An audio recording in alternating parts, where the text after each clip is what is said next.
Bismillahirrahmanirrahim. Kenapa Syekh Ahmad Dahlan, Kiai Haji Ahmad Dahlan, tidak melekatkan kalimat Ahmad tapi Muhammad di sini? Karena dorongan untuk mendekat kepada Allah itu sudah banyak. Ayat-ayatnya luas, semangatnya sama, tuntutannya luar biasa. Tapi persoalannya, banyak orang hubungan yang dekat dengan Allah, salatnya rajin, bagus ibadahnya, tapi aplikasi dan aktualisasi ibadah ritualnya ini sebagai nilai vertikalnya itu tidak tampak dalam nilai horizontalnya. Seharusnya ada keseimbangan, karena orang-orang yang hubungannya bagus dengan Allah itu tampak pada sifat Muhammadnya. Bagaimana dia berbagi dengan orang lain? Karena itulah di Quran puncak kebaikan itu yang disebut dengan takwa disebut 115 kali dalam Al-Quran. Dua penyebutan 115 ini itu dibagi dua bagian.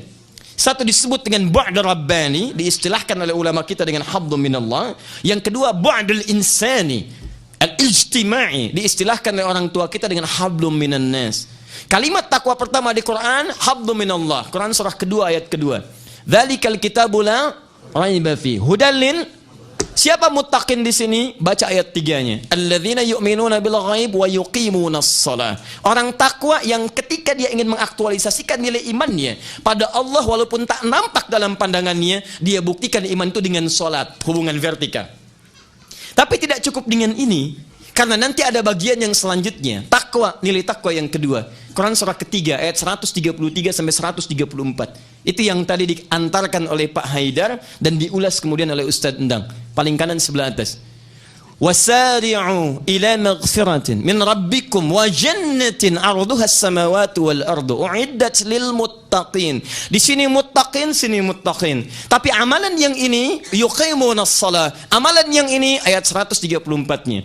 Alladzina yunfiquna fis sarai wad dharra. Yang gemar berbagi dengan sesama, baik dalam keadaan punya, bahkan dalam keadaan terbatas pun dia masih memikirkan orang lain.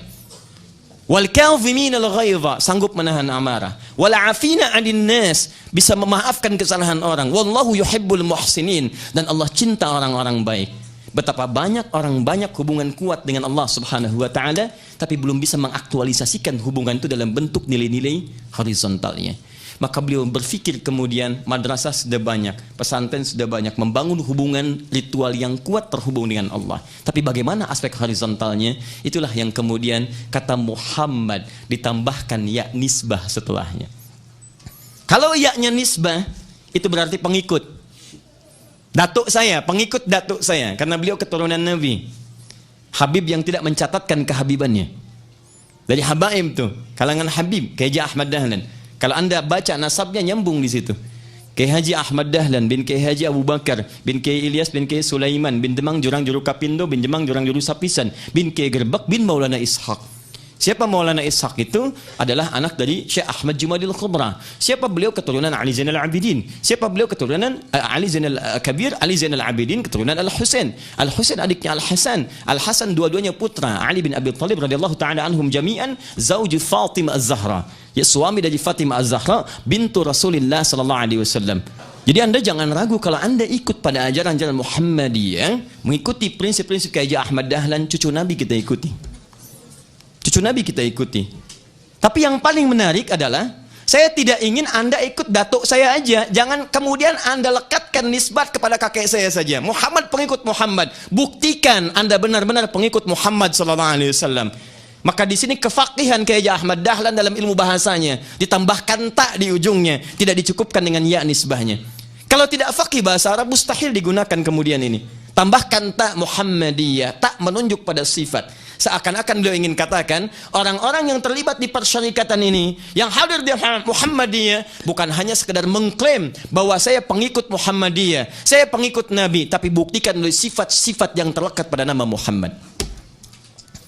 Karena itu ketika anda kemudian tertuliskan, bahkan ada KTA-nya, kartu tanda anggota dan sebagainya, Muhammadiyah, di situ kemudian ada komitmen untuk menjunjung tinggi sifat-sifat yang terlekat pada nama di dalamnya. Muhammadiyah, Muhammad yang peduli dengan sesama, yang perhatian dengan lingkungan sekitaran, yang merawat lingkungan, yang berkasih sayang dengan sesamanya. Itulah Muhammadiyah.